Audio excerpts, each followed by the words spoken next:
Samuel 20ஆம் அதிகாரம் 16ஆம் வசனத்தை. தாவீது ராஜாவா இருக்கிற காலத்துல தாவீதுக்கு விரோதமாக பிக்ரியின் குமாரனாகிய சேபான்னு ஒருத்தன் எழும்புறான். அப்படிதானே? நான் ஒரு இதை படித்தேன், ஒரு கோட்டுன்னு சொல்லுவாங்கல்ல, ஒரு வார்த்தை சில சொல்லுவாங்க, கூட்டத்தில் ஒருத்தன் உனக்கு எதிராக எழும்புனா நீ வளர்ந்துட்டு இருக்கேன்னு அர்த்தம். அல்லேலூயா. கூட்டத்தில் ஒருத்தன் உனக்கு விரோதமாக எழும்பினா நீ வளர்ந்துட்டு இருக்கேன்னு அர்த்தம். ஒரு கூட்டமே உனக்கு விரோதமாக எழும்பினா நீ வளர்ந்துட்டேன்னு அர்த்தம். அல்லேலூயா. ஆமென். உண்மைதானே? தாவீதை சுற்றி சுற்றி எழும்பிட்டே இருக்காங்க தாவீதுக்கு. இல்லை, உங்களுக்கு ஒன்று தெரியுமா? அபிஷேகம் ஆசீர்வாதத்தை மட்டும் அட்ராக்ட் பண்ணாது, சில அசுத்த கிரியைகளையும் அட்ராக்ட் பண்ணும். ஆமென். ஆமாம், கர்த்தர் கொண்டு வந்து நம்மை கொண்டு அதை முடிப்பார். அதுக்காக தான் வர வைக்கிறார். கோலியாத்தை கர்த்தர் தான் அனுமதிச்சார், ஏன்னா கதையை முடிக்கணும்னு கர்த்தர் திட்டம் வைத்திருக்கிறார். அல்லேலூயா. ஆமாம், எப்பவுமே நம்ம மேலே இருக்கிற அபிஷேகம் ஒரு சிலருக்கு எரிச்சலாக இருக்கும், ஒரு சிலருக்கு கோபமாக இருக்கும். நீங்கள் பார்த்துருக்குறீங்களா? நீங்கள் எல்லாம் அக்கா தங்கச்சிங்கள் அண்ணன் தம்பியாக இருப்பீங்க. ஆனால் என்னமோ தெரியாது, உங்கள் வீட்டில் இருக்கிறவங்களுக்கு உங்களை பார்த்தா மட்டும் கொஞ்சம் டென்ஷன் ஆகும். இருக்கா? அப்படி இருக்கா? இருக்கு. ஏன்? சில பேர் வந்து அவங்க பண்ணுற சேஷ்டை அந்த மாதிரி, அதனால அப்படி இருக்கும். ஆனால் ஒரு சில பேருக்குள்ளே இருக்கிற அபிஷேகம் ஒரு சில பேருக்குள்ளே இருக்கிற ஆவியை இரிட்டேட் பண்ணும். பார்த்துருக்கீங்களா? ஆமாம், தாவீது எதுவுமே செய்யலை. சவுலுக்குள் இருக்கிற ஆவியை விரட்டுவதற்கு, சவுலுக்கு நன்மை செய்வதற்கு தான் அரண்மனைக்கு வந்தார். ஆமாவா இல்லையா? ஆனால் இந்த சவுல் நன்மைகளை பெற்றுக்கொண்டு திருப்பி அவருக்கு எதை செஞ்சார்? எத்தனை முறை அவரை கொலை செய்வதற்கு பிரயாசப்பட்டார். உங்கள் வாழ்க்கையிலும் என்னுடைய வாழ்க்கையிலும் ஒருவேளை சிலருக்கு நீங்கள் நன்மை செய்து அவங்க உங்களுக்கு திருப்பி நன்மை செய்யலைனா கூட பரவாயில்ல, அதற்கு பதிலாக துரோகத்தையோ தீமையோ செய்திருந்தா நீங்கள் தேவனையும் தாவீதையும் நோக்கி பார்க்கலாம். ஆமாம் தானே? ஆமாம், இயேசு நன்மை செய்த அநேகர் தான் இயேசுவை சிலுவையில் அறைய வேண்டும் என்று சொன்னவங்க. இயேசுவோடவே இருந்த மனுஷன்தான் இயேசுவை காட்டி கொடுத்தவங்க. அல்லேலூயா. சில நேரத்தில் நம்ம கேட்போம், உங்களுக்கு புரியுதா ஆண்டவரே, என் கஷ்டம் உங்களுக்கு புரியுதா அப்படின்னு ஆண்டவர் சொல்லுவார். ஆண்டவர் ஏதோ மேலேயே இருந்து உங்கள் பிரச்சனையை பார்த்து அதை சால்வ் பண்ணுற ஒரு தெய்வம் இல்லை, உங்களையும் என்னையும் போல மாம்சத்தில் வந்தார். அல்லேலூயா. ஒருத்தர் துரோகம் பண்ணால் எப்படி வலிக்குன்றது அவருக்கு தெரியும். ஒருத்தர் நம்மளை பார்த்து தவறான வார்த்தைகளை பொய்யாய் சொன்னால் எப்படி வேதனையாக இருக்கும்னு அவருக்கு தெரியும். ஆமென். நன்மையை செய்து தீமையை பெற்றுக்கொள்ளும் பொழுது இருக்கிற வேதனை என்னன்னு ஏசப்பாவுக்கு புரியும். அதனால தான் ஆண்டவர் சொல்கிறாரு, ஏதோ ஒரு ஆசாரியர் நமக்கு தூரத்தில் இருந்து, அப்படி அல்ல, நம்முடைய பலவீனங்களை குறித்து பரிதபிக்கிற ஒரு பிரதான ஆசாரியர் நமக்கு உண்டு. நம்ம எதெல்லாம் கடந்து போகிறோமோ அதை இயேசு கடந்து போயிருக்கிறார். அதனால நீங்கள் சொன்னால் அப்பாவுக்கு புரியும். சில விஷயங்களை போய் நீங்கள் என்ன பண்ணணும் தெரியுமா? உங்கள் வாழ்க்கையில் உங்களுக்கு பிடிக்காத கசப்பான சில அனுபவங்கள் நடக்கும்பொழுது ஏதோ ஒரு அக்கா கிட்ட ஏதோ ஒரு அம்மா கிட்ட போய் நீங்கள் சொல்கிறதுக்கு பதிலாக முதலாவது ஆண்டவர்கிட்ட போய் பேசு. அல்லேலூயா. ஜெபிக்கிறது ஒரு அனுபவம், விசாரிக்கிறது ரெண்டாவது அனுபவம். அல்லேலூயா. ஜெபிக்கிறதுன்றது என்ன? நீங்கள் போய் ஆண்டவர்கிட்ட இன்னெல்லாம் வேணும், இன்னெல்லாம் வேண்டாம், இதெல்லாம் பிரச்சனைன்னு சொல்கிறது. இந்த விசாரிக்கிறது நிறைய பெண்கள் பண்ணுறதே இல்லை. கேள்வி கேட்கறது விசாரிக்கிறது வித்தியாசம் இருக்கு. விசாரிக்கிறது யார் பண்ணா? ரெபேக்காள். ரெபேக்காளுக்கு வயிற்றுக்குள்ள பிரச்சனை. என்ன? முட்டுன்னு ரெண்டு பேரும் முட்டிக்கிறாங்க. கர்ப்பத்தில் சுமந்தவர்களுக்கு தெரியும், பிள்ளை உதைக்கும் போது அது எப்படி எந்த அளவுக்கு இந்த முட்டல் இருந்திருக்குமோ தெரியல. அந்த அம்மாவுக்கு பயமே வந்துருச்சு. இப்போ இந்த அம்மா போய் என்ன பண்ணுது அப்படின்னா, ஈசாக்கு ஜெபிச்சு தான் ரெபேக்காள் கருவுற்றாள். அப்படிதானே வசனம் சொல்லுது? ஆமாம். ஆனால் ரெபேக்காள் ஈசாக்கு கிட்ட போய் விசாரிக்கல, நேராக ஆண்டவர் கிட்ட போகிறான். அல்லேலூயா. என் கற்பத்தில் ஒன்று மோதுதே, காரணம் என்னப்பா? இதுதான் விசாரித்து ஜெபிக்கிறது. அல்லேலூயா. நீங்கள் கேட்ட அப்பா உங்களுக்கு சொல்லி தருவார். நீங்கள் கேட்ட ஆவியானவர் உங்களுக்கு கற்றுத் தருவார். சகலத்தையும் போதிக்கிற ஆவியானவரா? எப்படி? சகலத்தையும். நீங்க எந்த பிரச்சனை, வித்தியாசமான பிரச்சனை, எவ்வளவு வித்தியாசமான பிரச்சனையை கடந்து போனாலும் அதிலிருந்து தப்பி போகிற போக்கை உங்களுக்கு உண்டு பண்ண ஒரு ஆண்டவர் இருக்கிறார். அல்லேலூயா. அவரால் உங்களுக்கு நிச்சயமா ஒரு வழியை திறந்து காண்பிக்க முடியும். காரணத்தை எப்பொழுதுமே என்ன பண்ணணும் தெரியுமா? நம்ம யோசிச்சு பாருங்க, ஒரு மரம் வளருதுன்னா வெட்டுவோம், மறுபடியும் துளிர்த்து வளரும், வெட்டுவோம், மறுபடியும் வளரும். எத்தனை வருஷத்துக்கு வெட்டி வெட்டி வளருது? என்ன பண்ணுவாங்க கடைசியா?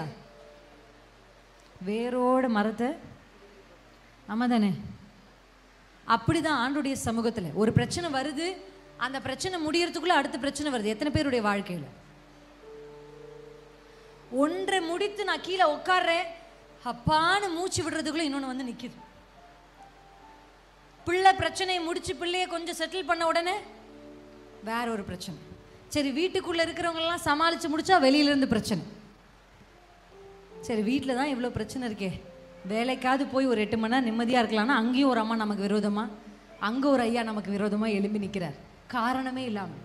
இப்படி பிரச்சனைகளை மாற்றி பிரச்சனைகளை நீங்கள் சந்திக்கும் போது நீங்கள் செய்ய வேண்டிய ஒரே விஷயம் என்ன தெரியுமா? கர்த்தரிடத்தில் போய் விசாரிக்கணும். அப்பா, இதை நான் எப்படி ஏன் இந்த பிரச்சனை வந்துட்டே இருக்கு? எங்கள் அம்மாவும் இதையே சந்திச்சாங்களே, என் பாட்டியும் இதையே சந்திச்சாங்களே, நானும் இதையே சந்திக்கிறேனே. ஏன்? மோதும் பொழுது போய் தேவனிடத்தில் விசாரிக்கணும். அல்லேலூயா. ஒன்றை ஒன்று மோதுகிறது என்று தெரிந்த உடனே விசாரிக்கிறார். அவள் விசாரித்த உடனே கர்த்தர் அவளுக்கு விளக்கி சொல்லுகிறார். நீங்கள் வேத புத்தகத்தில் வாசிச்சிருக்கீங்களா? சிம்சோனுடைய தாய், ஆமாதானே, இருக்காங்களா? அந்த ஸ்திரீனிடத்துலேருந்து வந்து கர்த்தர் வெளிப்படுத்துறார், உனக்கு இப்படி ஒரு பிள்ளையை நான் கொடுப்பேன், அந்த பிள்ளையின் தலையின் மேலே என்ன பண்ணக்கூடாது? கத்தி படவே கூடாது, அந்த பிள்ளை திராட்சை பழத்தினுடைய எந்த இதையும் சாப்பிடவே கூடாது, இப்படியெல்லாம் சொல்லிட்டாங்க. இந்த அம்மாவும் போய் தன்னுடைய கணவரிடத்துல காரியங்களை சொல்லிட்டார். ஆனால் அவங்க கணவர்கிட்ட இன்னொரு ஆசை. அவர் என்ன பண்ணுறாரு? ஜெபிக்கிறார், ஆண்டவரே இன்னொரு ஒரு முறை. ஆனால் நீங்கள் அந்த பியூட்டி பார்த்தீங்கன்னா மறுபடியும் கர்த்தர் அந்த தாயின் இடத்துல போகிறார், அந்த தாய்க்கே காரியத்தை விளக்கி சொல்கிறார். நான் உங்களுக்கு ஒரு நற்செய்தி சொல்லட்டுமா? உங்கள் குடும்பத்தில் தேவனிடத்திலிருந்து ரகசியங்களை பெற்றுக்கொள்ளுகிற பெரிய உரிமையும் பொறுப்பும் உங்களுக்கு தான் இருக்குது. அல்லேலூயா. அங்கே போய் ஈசாக்கு கிட்ட கர்த்தர் தங்கள் பிள்ளையை குறித்து சொல்லலை, அங்கே போய் சிம்சோனுடைய தகப்பனிடத்துல சொல்லலை, தாயின் இடத்துல சொல்கிறாங்க. மோசையை பற்றின ரகசியங்கள் அவங்க அப்பாவுக்கு தெரிஞ்ச மாதிரி தெரியல, அந்த அம்மாவுக்கு தெரிஞ்சிச்சு. அதனால தான் அந்த அம்மா நாணர் பெட்டிக்குள்ளே வச்சு உள்ளே அழுப்புறாங்க. அல்லேலூயா. பெண்களுக்கு கர்த்தர் கொடுத்திருக்கிற பெரிய கிருபை என்ன தெரியுமா? ரகசியங்களை அறிந்து கொள்ளுகிற கிருபை, வெளிப்பாடுகளை பெற்றுக்கொள்ளுகிற கிருபை, எதிர்காலத்தை அறிந்து கொள்ளுகிற கிருபை. உங்கள் பிள்ளைகளை குறித்து எப்போவுமே ஒரு பிள்ளைய என்ன எதிர்காலத்துக்கு அந்த பிள்ளைக்கு கர்த்தர் திட்டம் வச்சிருக்கிறான்னு தெரியாததுனால தான் தவறான காலேஜில் போய் சேர்த்து மறுபடியும் அது காசு செலவாகி வருஷங்க வேஸ்ட் ஆகி வந்து மறுபடியும் ஒரு காலேஜில் போய் சேர்த்துறோம். அப்படி தானே? பிள்ளையை குறித்த ரகசியம், கர்த்தருக்கு பிள்ளையின் மேலே இருக்கிற திட்டம் தெரியாதனால தான் தவறான நபர்களுக்கு திருமணம் செஞ்சு வைக்கிறோம். இன்றைக்கி லவ் பண்ணுற பிள்ளைங்க தான் கஷ்டப்படுதுன்னு நம்ம நினைக்கிறோம். அது ஒரு பக்கம், அது ஒரு பெரிய டாபிக் பேசுறதுக்கு. ஆனால் தேவ சித்தத்தை விசாரிக்காமல் திருமணம் செய்து கொடுக்குற தாய் தகப்பனுடைய அப்படி செஞ்சு கொடுத்த அரேஞ்ச் மேரேஜில் கூட நிறைய கஷ்டங்கள் வந்திருக்கு. என்ன பிரச்சனை இங்கே என்ன பிரச்சனைனா, தேவ சித்தத்தை விசாரிக்காமல் வெறும் பேக்ரவுண்டையும் வெறும் எத்தனை படிப்பு இருக்கணும், வீடு வாசி, இதை மட்டுமே மையப்படுத்தி உங்கள் பிள்ளைகளுக்கு நீங்கள் திருமணம் செய்கிறது தான் காரணம். ஆமாவா இல்லையா? உண்மையா இல்லையா சொல்லுங்க? தேவ சித்தத்துக்காக காத்திருக்கிற ஒவ்வொரு ஸ்திரீக்கும் ஒவ்வொரு குடும்பத்துக்கும் தாமதமானாலும் நேர்த்தியான நன்மைகள் காத்திருக்கிறோம். அல்லேலூயா. ஆமென். தேவ சித்தம்ன்ற வார்த்தை என் வாலிப நாட்களில் தான் எனக்கு தெரிஞ்சிச்சு. சின்ன வயசுலேருந்து கிறிஸ்துவ குடும்பத்தில் தான் நான் பிறந்திருக்கிறேன். ஆனால் தேவ சித்தம்ன்ற வார்த்தையினுடைய வெளிச்சம் எனக்கு இல்லாமல் இருந்துச்சு. அது வரைக்கும் நான் கேட்குறத கொடுக்குறவர் தான் கர்த்தர், தெய்வம்னு நான் நினச்சேன். அதுக்கப்புறமா தான் எனக்கு புரிஞ்சிச்சு, அவருக்கு என் மேலே ஒரு திட்டம் இருக்குது, அதை செஞ்சு முடிக்க தான் இந்த பூமியில் கர்த்தர் என்ன வச்சிருக்கிறார். அவருடைய திட்டங்களை நிறைவேற்றுவதற்கு தான் கர்த்தர் இந்த பூமியில் என்னை கொண்டு வந்திருக்கிறார். அவருடைய சித்தத்துக்கு என் வாழ்க்கையை அர்ப்பணிச்சேன்னா அவர் என்னை நான் நினைக்கிறதற்கு வேண்டுவதற்கு அதிகமாக செய்வார். அல்லேலூயா. கர்த்தருடைய வேதம் சொல்லுகிறது, உங்களுடைய நினைவுகள் என்னுடைய நினைவுகள் அல்ல, உங்களுடைய வழிகள் என்னுடைய வழிகள் அல்ல. வானத்துக்கும் பூமிக்கும் எவ்வளவு தூரமாக இருக்கோ அவ்வளவு மேலான எண்ணங்களை கர்த்தர் வச்சிருக்கிறார். அல்லேலூயா. அவ்வளவு உயரிய திட்டங்கள் கர்த்தர் உங்களை குறித்து, உங்கள் பிள்ளைகளை குறித்து, உங்கள் கணவரை குறித்து, எதிர்காலத்தை குறித்து கர்த்தர் வச்சிருக்கிறார். நம்புறீங்களா? ஒன்னே ஒன்று தான், என் வாழ்க்கையில் எந்த முடிவும் தேவ சித்தத்தின்படி. அல்லேலூயா. இந்த ஸ்திரீயை பாருங்க, இந்த ஸ்திரீ என்ன, அந்த அம்மாவுக்கு என்ன பொசிஷன்லாம் தெரியல. இப்படி தாவீதுக்கு விரோதமாக எழும்பின இந்த சேபாவை துரத்தி வராரு யோவாப். ஓகேங்களா? சும்மா ஒரு கதை போல, ஒருவேளை இந்த பகுதியை படிக்காதவர்களுக்கு நான் சொல்கிறேன். சேபான்னு ஒரு மனுஷன் ராஜாவாகிய தாவீதுக்கு விரோதமாக எழும்புறான். ராஜாவுக்கு அதிபதியாக இருக்கிற யோவாப் என்ன பண்ணுறாரு, இவன் கதையை அப்படி தானே பண்ணுவாங்க, ராஜாவுக்கு விரோதமாக எழும்புனா அதுக்காக இவரை ஃபாலோ பண்ணியே வராங்க. இப்படி சேசிங் நடக்குது. அவர் ஓட இவர் ஓட, இவர் ஓட அவர் ஓட, இப்படி ஓடி போன இந்த சேபா போய் இந்த புத்தியுள்ள ஸ்திரீ தங்கி இருக்கிற அந்த பட்டணத்துக்குள்ள ஒளிஞ்சுக்கிறான். இந்த அம்மாவுடைய பெயர் பைபிளில் கொடுக்கல, ஆனால் அந்த அம்மாவுக்கு சில டிஸ்கிரிப்ஷன் கொடுத்துருக்கு. ஒரு சில அம்மாவுக்கு பெயர் தெரியாது. நம்ம என்ன சொல்லுவோம், அந்த முடி நீளமாக இருக்குமே அந்த அக்கா அப்படி சொல்லுவோம் இல்லை, அந்த அக்கா உயரமாக இருக்குமே ஒரு அக்கா அந்த அக்கா அப்படி சொல்லுவோமா இல்லையா? குட்டையாக இருக்குமே அந்த அக்கா, செவப்பாக இருக்குமே அந்த அக்கா அப்படி சொல்லுவோம். பைபிளில் பெண்களுடைய வெளிப்புறமான தோற்றத்திற்கு முக்கியத்துவம் கொடுப்பதை விட உள்ளான மனுஷிக்கும் குணத்துக்கு தான் முக்கியத்துவம் கொடுத்துருக்குறாங்க. அல்லேலூயா. அழகு, சௌந்தரியம், வீணு, வஞ்சனை உள்ளதான். ஆமென். கர்த்தருக்கு பயப்படுகிற ஸ்திரீயே என்ன பண்ணப்படுவாளாம்? புகழப்படுவாள். கர்த்தருக்கு பயப்படுற ஒரு ஸ்திரீயா. இந்த புத்தி உள்ள ஸ்திரீக்கு பெயர் சொல்லலை, ஆனால் இந்த ஸ்திரீ வந்து நல்ல ஒரு ஞானம் உள்ள ஸ்திரீ. இப்போ இவர் என்ன நினச்சிட்டார் தெரியுமா? நம்முடைய யோவாப் இந்த பட்டணத்தையே என்ன பண்ணலாம், சண்டை போடலாம். எடுத்து அடுத்த வசனத்தை ஒருத்தர் வாசிக்க முடியுமா? அதே பகுதியினுடைய அடுத்த வசனம். அவன் அவளுக்கு சமீபத்தில் வந்தபோது அந்த ஸ்திரீ நீர்தானா யோவாப்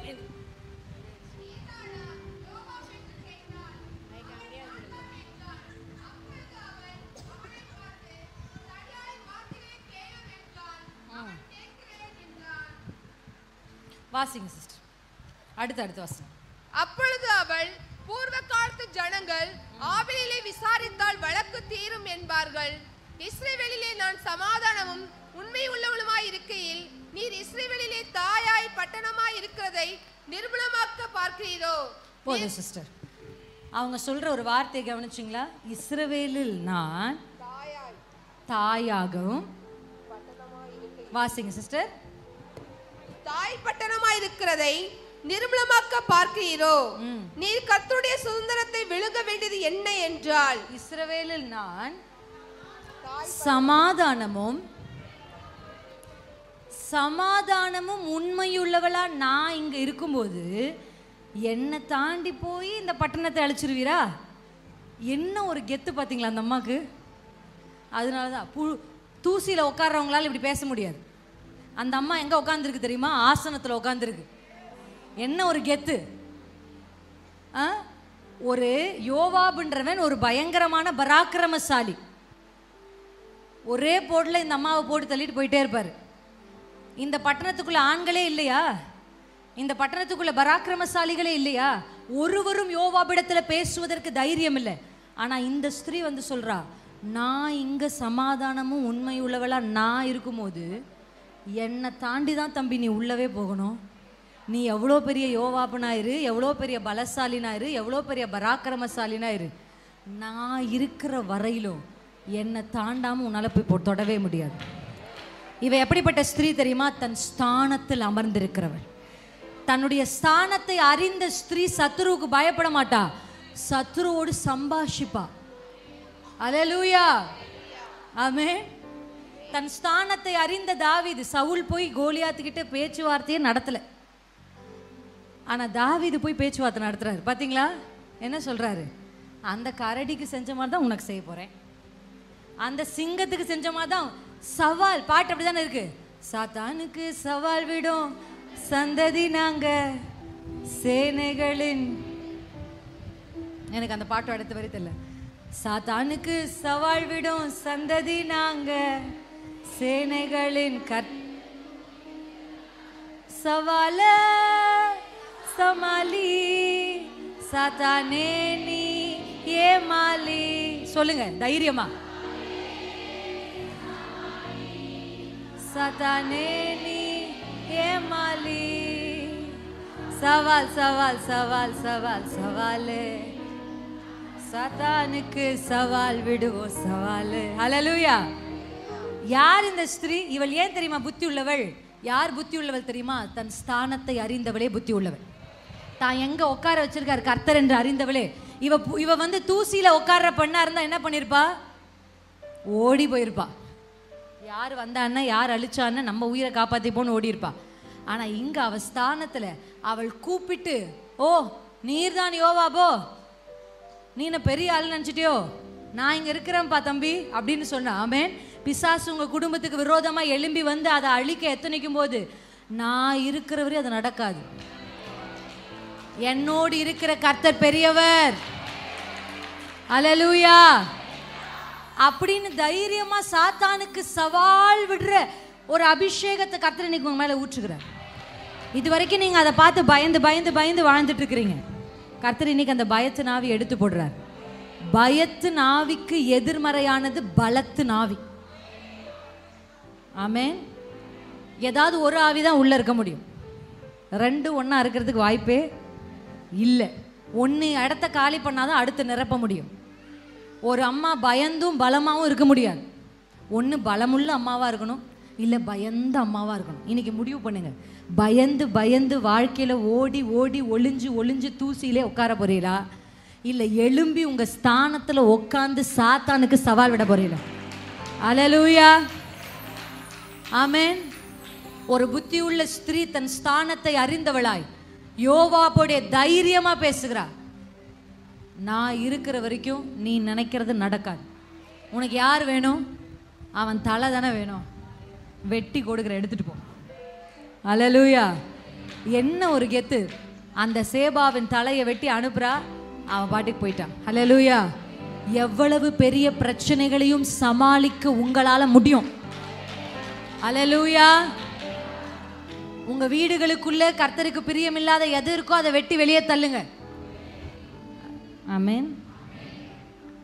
திறப்பில் நிற்கவும் சுவரை அடைக்கவும், ரெண்டு இருக்கா? ஆண்டவர் ரெண்டு விஷயத்தை செய்யறதுக்காக தேடுறார். திறப்புல நிக்கிறது ஒண்ணு. திறப்புல நிக்கிறதுனா அந்த வார்த்தை, அந்த வசனம் எப்படி தொடங்குது? நான் தேசத்தை அழிக்காதபடிக்கு, அப்படித்தானே? இது யார் சொல்றது? பிசாசு சொல்ற, ஆண்டவர் சொல்றார். அப்ப திறப்புல நிக்கிறதுனா, கேப்ல நிக்கிறதுனா என்னன்னா, கர்த்தருடைய கோபம் பற்றி எரிஞ்சிட்டு இருக்கு. இப்ப கர்த்தர் இந்த தேசத்தை அழிக்கணும்னு நினைக்கிறாரு. கர்த்தர் கோபப்படுற மாதிரி இந்த தேசம் நடந்துருச்சு. இப்ப போய் குறுக்குல நிக்கிறதாம். எப்படி? ஆபிரகாம் நின்னார், ஆண்டவரை அழிக்காதீங்கப்பா. ஆமாதானே? மோசே நின்னார், அப்பா என் பேரை வேணா கிறுக்கி போட்டுருங்கப்பா. நின்னாரா? ஆரோனும் மோசேயும் ஆண்டவர் சொல்றார், நீங்க ரெண்டு பேரும் தள்ளி போங்க. இப்போ இங்க ஆண்டருக்கு கோபம் அந்த நாட்கள் எப்படி வந்துச்சுன்னா, ஆரோனையும் மோசையும் பார்த்து கேட்டாங்க, நீங்க என்ன பெரிய ஆளா?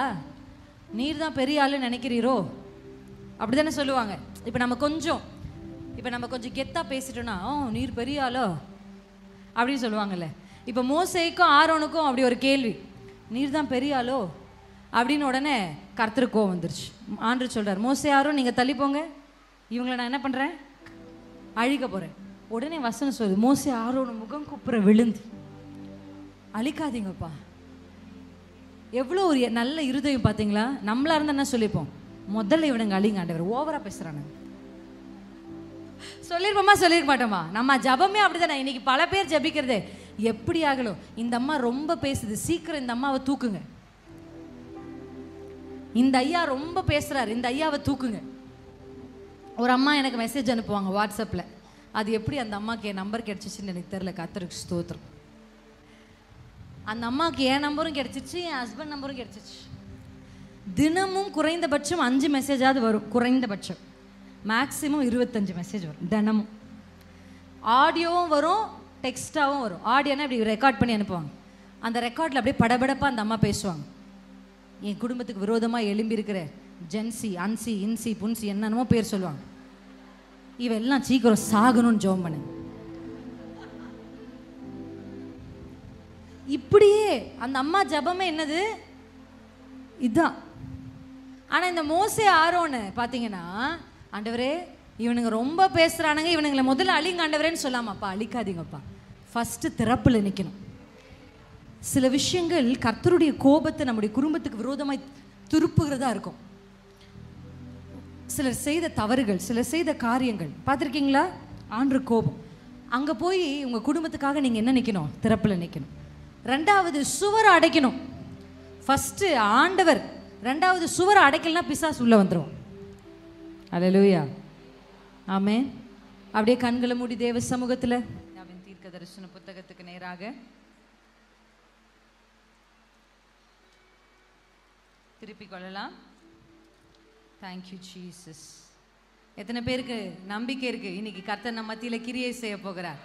வசனங்கள் மட்டுமல்ல, கர்த்தருடைய ஆவியானவர், நான் சொல்லுவேன், அப்பா பேசுற ஆண்டவர் மட்டும் இல்லை, கிரியை செய்கிற ஆண்டவரும் கூட. ஆமென். அவர் சொன்னா அதை செய்து முடிப்பார். இன்னைக்கு கர்த்தர் பேச போகிற ஒவ்வொரு வார்த்தையும் உங்களுடைய வாழ்க்கையின் அனுபவமாய் கர்த்தர் மாற்ற போகிறார். அல்லேலூயா. இது ஒரு தீர்க்க தரிசனமா, இதை ஒரு வாக்குத்தத்தமா நீங்க எடுத்துக்கொள்ளும் பொழுது கர்த்தர் உங்கள் வாழ்க்கையில் கிரியை செய்ய ஆரம்பிப்பார். அல்லேலூயா. இந்த வேத புத்தகத்தை எப்பெல்லாம் நீங்க திறக்கிறீங்களோ 3 காரியங்களை இந்த வேதத்திலிருந்து நீங்கள் எடுத்துக்கொள்ளலாம். அல்லேலூயா. 3 காரியங்கள். முதலாவது, வேத புத்தகத்துல வாக்கு தத்தங்கள், ப்ராமிஸ் இருக்கு. எத்தனை இருக்கு? ப்ராமிஸ் இருக்கா? நமக்கு திரளான வாக்கு தத்தங்கள் வேத புத்தகத்தில் எழுதப்பட்டிருக்கு. எப்பெல்லாம் இந்த வேதத்தை திறக்கிறீங்களோ அப்பெல்லாம் கர்த்தர் உங்களுக்கு வாக்கு தத்தங்களின் வழியாக உங்களோட என்ன பண்ணுவாரு? இடைப்படுவார். இரண்டாவது, ப்ராஃபசி, தீர்க்க தரிசனங்கள் வழியாக. ஆமென். அநேக தீர்க்க தரிசனங்கள் வேதத்தில் எழுதப்பட்ட 1000க்கு மேலாக தீர்க்க தரிசனங்கள் வேதத்தில் எழுதப்பட்டாலும் சில தீர்க்க தரிசனம் நிறைவேறிடுச்சு, சிலது நிறைவேறி கொண்டிருக்கு நம்ம வாழ்ற காலத்துல. ஒரு சில தீர்க்க தரிசனம் நிறைவேற போகிறது. அப்ப முதல்ல என்ன சொன்னேன்? வாக்குத்தத்தம். அல்லேலூயா. இரண்டாவது தீர்க்க தரிசனம், ப்ராஃபசிஸ். மூன்றாவது பிரின்சிபல்ஸ், நிபந்தனைகள், கட்டளைகள். என்ன செய்யணும், என்ன செய்யக்கூடாது, எதை செய்தால் ஆசீர்வாதம், எதை செய்தால் தேவனுடைய கோபம் வரும், எதற்கு கீழ்ப்படியணும், எதை கீழ்ப்படியக்கூடாது அப்படின்றதெல்லாம் என்ன பண்ணப்பட்டிருக்கு? எழுதியிருக்கு. 3 வார்த்தை கற்றுக்கொண்டீங்களா? வேத புத்தகம் முழுசும் நீங்க எந்த வசனத்தை திருப்பினாலும் இந்த 3 பட்டியலுக்கு கீழே தான் வரும். என்னது? முதலாவது வாக்குத்தத்தங்கள், இரண்டாவது தீர்க்க தரிசனங்கள், மூன்றாவது கட்டளைகள், ப்ராஃபசிஸ், பிரின்சிபல்ஸ். அதே போல ஓகே, இந்த 3ஐயும் நீங்க வாசிக்கும் பொழுது இந்த 3 வழியாகவும் கர்த்தர் உங்களோட என்ன பண்ணுவாரு? பேசுவார். கர்த்தர் இடைப்பட வேத புத்தகம் முழுவதுமே கேட்கிறவர்களாய் மாத்திரமல்ல, அதன்படி. ஆமென். எப்பொழுது கேட்கிற வார்த்தை நம்முடைய வாழ்க்கையாய் மாறுதோ அப்ப ஆசீர்வாதங்களும் நன்மைகளும் தாராளமாய் நமக்கு பின்பாக என்ன பண்ணும்? கடந்து வரும். ஆமென். அதற்காக நீங்க போராட வேண்டிய அவசியமே இல்லை. கர்த்தர் இன்றைக்கு நம் நடுவில் எழுந்த ஏசாயாவின் தீர்க்க தரிசன புத்தகம் 62ஆம் அதிகாரத்துக்கு நேராக நம்ம எல்லாருக்கும் நன்றாய் தெரிந்த 62க்கு முன்னாடி நம்ம 52 வாசிச்சிரும். ஹல்லேலூயா. 52 2ஆம் வசனம். 52 2ஆம் வசனம். எழுந்திரு, வீற்றிரு, உன் கழுத்தில் உள்ள கட்டுகளை அவிழ்த்து விடு. ஹல்லேலூயா. ஆண்டவர் ஒரு 3 நிலையான வார்த்தைகளை, 3 steps of word இன்னைக்கு என்கிட்ட கொடுத்துருக்கிறார். ஆமென். இந்த 3ம் உங்களுடைய வாழ்க்கையில கர்த்தர் இன்றைக்கு செய்ய போகிற கிரியைகள். ஹல்லேலூயா. ஆமென். எத்தனை பேர் சோர்ந்து போயிட்டீங்க? நீங்க இப்பதான் வந்தீங்க 11:30 மணிக்கு, நாங்க காலையிலே வந்துட்டோம் அப்படின்னு டயர்டா இருக்கீங்களா? இல்ல, உற்சாகமா இருக்கீங்களா கர்த்தருடைய வார்த்தையை கேட்க? அல்லேலூயா. ஃபர்ஸ்ட் ஆண்டவர் எனக்கு காண்பித்த ஒரு வார்த்தை என்ன அப்படின்னா, உன் தூசியை உதறிவிட்டு எழுந்துரு. அல்லேலூயா. இன்னைக்கு ஆண்டவர் நம் நடுவில் வந்திருக்கிறார். வந்து என்ன செய்ய வந்திருக்கிறார் தெரியுமா? உங்களை கையை பிடிச்சி தூக்க வந்திருக்கிறார். அல்லேலூயா. இப்படியே இந்த தூசியிலே உட்கார்ந்து அழுது புலம்பி உங்க ஆயுட்காலத்தை நீங்க வீணாக்குகிறத கர்த்தர் விரும்பல. உண்மையா? அல்லேலூயா. இந்த தூசியிலே கிடந்து, நிறைய பேர் சொல்லுவாங்க, இந்த அடுப்படியிலே கிடந்து என் வாழ்க்கை போயிடும் போல இருக்கு. பெண்களுக்கு இருக்க பெரிய பிரச்சனையே வாழ்நாளெல்லாம் அடுப்படியிலே போயிருமோ அப்படின்ற ஒரு பயம்தான். ஆமாம், இன்னைக்கு நமக்கு நல்ல ஆவிக்குரிய ஆகாரத்தோடு சரீர பிரகாரமான ஆகாரமும் இருக்குன்னு நினைக்கிறேன். ஆமென். ஆமாம், இன்னைக்கு கிச்சனுக்கு லீவ் விட்டு சந்தோஷமாக ஒரு பெண்கள் கூட்டம்னாலே எனக்கு ரொம்ப சந்தோஷமாக இருக்கும். எத்தனை பேருக்கு பெண்கள் கூட்டம்னா சந்தோஷமாக இருக்கும்? ஆமாம், நம்மளை விசேஷப்படுத்தி நமக்குன்னு எல்லாவற்றையும் அவங்க ஒருத்தர் செய்யும் போது நமக்கு எவ்வளோ சந்தோஷமாக இருக்கும். ஏன்னா வீட்டிலேயே ரொம்ப விசேஷப்படுத்தப்படாதவர்கள் பெண்கள் தான். ஆமாம், நம்ம தான் மற்றவங்களை என்ன பண்ணிகிட்டே இருப்போம்? கேர் பண்ணிகிட்டே இருப்போம். யாராவது நம்மளை வந்து கேர் பண்ணும்போது நமக்கு ஒரு சந்தோஷம் நிச்சயமாக இருக்க தான் செய்யுது. நமக்கு ஒரு அம்மா இருக்கும் பொழுது, அம்மா வாழ்ந்த காலத்தில் நமக்கு கொஞ்சம் கேர் கிடச்சிருக்கும். ஒருவேளை நம்ம அம்மா இல்லாமல் போயிட்டாங்கன்னா அதுக்கப்புறம் நமக்கு அந்த கேரே என்ன பண்ணாது, திருப்பி கிடைக்காது. உண்மை தானே? அதுக்கப்புறம் அந்த ஒரு அக்கறையும் கரிசனையும் மற்றவர்களுக்கு நமக்கு என்ன பண்ணுறதில்ல, கிடைக்கிறதில்ல. ஆனால் கர்த்தர், அதான் கர்த்தருடைய வேதம் சொல்கிறது, அவர் உங்களை விசாரிக்கிறவர் ஆனபடியால் உங்கள் கவலைகளை எல்லாம் அவர் மேல் வைத்து விடுங்க. அல்லேலூயா. அது ஆங்கிலத்தில் எப்படி இருக்குன்னா, for he CARES for you. உங்களுக்காக அக்கறை கொண்டிருக்கிற ஒரு கர்த்தர் இருக்கிறார். அல்லேலூயா.